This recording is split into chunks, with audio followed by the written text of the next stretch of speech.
ఇవాళ అక్కడున్న ధర 30,000 కోట్లు పలుకుద్ది కాబట్టి 10,000 కోట్లు బాండ్స్ రూపంలో ప్రభుత్వం తీసుకుంది. తీసుకున్న తర్వాత రైతులకు ట్రాన్స్ఫర్ చేసింది. ఈ 10,000 కోట్లు ఎటుపోయినాయి అనేది కూడా రాష్ట్ర ప్రజలకు తెలవాలి. ఈ 10,000 కోట్లు రైతుకి రుణమాఫీ కింద ట్రాన్స్ఫర్ చేసింది.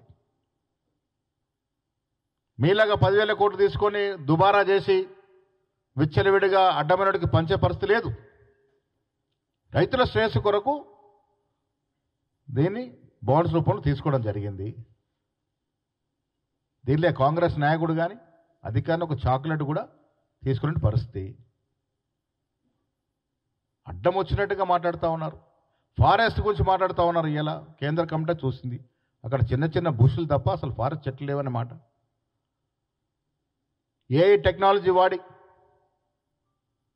బుర్రలోదళ్ళకి సప్పుడికి జనికలు పరిగెత్తున్నట్టుగా, నెమళ్ళు ఉరికెత్తున్నట్టుగా ఎంత ఘోరంగా దీన్ని ప్రచారం చేసినారండి.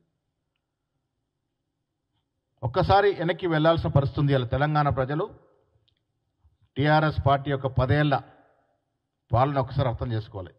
నేను మీ ద్వారా కేటీఆర్కి ఛాలెంజ్ చేస్తా ఉన్నాను. వేదిక మీరే నిర్ణయించండి. బాజాప్తా డిబేట్ పెట్టుకుందాం. మీరు మీ 10 ఏళ్ల హయాంలో ఎన్ని వేల ఎకరాలు హైదరాబాద్ ఇన్ అండ్ అరౌండ్ అమ్మినారు? యావత్ రాష్ట్ర వ్యాప్తంగా ఎన్ని లక్షల ఎకరాలు డీఫారెస్ట్ చేసినారు? ఎన్ని కొండలు మీ హయాంలో కరిగిపోయినాయి? ఎంత ప్రభుత్వ భూముల యొక్క విధ్వంసం జరిగింది? ఎంత ఆర్థిక విధ్వంసం జరిగింది? ఇవన్నీ కూడా చర్చించుకుందాం. కేటీఆర్ రా,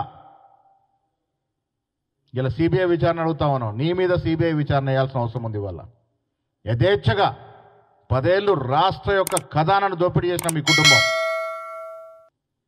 నేను ఆన్ రికార్డు చెప్తా ఉన్నాను, ఈ దేశ చరిత్రలో అత్యంత తక్కువ సమయంలో అత్యంత ఎక్కువ ప్రజాధనాన్ని దోపిడీ చేసిన కుటుంబం ఏదో ఉంది అంటే కేసీఆర్ కుటుంబం. వారు ఎలా కరప్షన్ గురించి మాట్లాడుతూ ఉన్నారు. విచ్చలవిడిగా దుర్వినియోగం దాఖలాలు. ఇంటర్మీడియట్ విద్యార్థులు చనిపోయినారు. ఎవరు నిర్వాహకం వల్ల? కేటీఆర్ అనుయుడైనటువంటి ఒక వ్యక్తికి, అసలు అనుభవం లేని వ్యక్తికి ఇంటర్మీడియట్ హయ్యర్ ఎడ్యుకేషన్ పరీక్షలు దిద్దే బాధ్యత అప్పచెప్పారు గ్లోబల్ అయిన సంస్థ. పాస్ అయిన ఫెయిల్ అయినట్టు ఫెయిల్ అయిన పాస్ అయిన చూసి కొంతమంది ప్రాణాలు బలిగొన్నట్టు సందర్భం. ధరణి ఎవరికి అప్పచెప్పినారు మీరు? ఒక బుడ్డ కంపెనీ, ఫారెన్లో ఊరు పేరు లేనట్టు బుడ్డ కంపెనీకి అప్పచెప్పి తద్వారా ముడుపులు తీసుకున్నట్టు మీరు. అసలు కరప్షన్కి మారిపోయినట్టు కేసీఆర్ కుటుంబము, లిక్కర్ దందాలు చేసుకున్నట్టు కేసీఆర్ కుటుంబము, విచ్చలవిడిగా ప్రభుత్వ భూములు కాజేసి బెనామీ పేర్ల ట్రాన్స్ఫర్ చేసుకున్నటువంటి కేసీఆర్ కుటుంబము ఇలా కరప్షన్ గురించి మాట్లాడుతుంటే దయ్యాలు వేదాలు వలిచినట్టుగా ఉన్నాయి.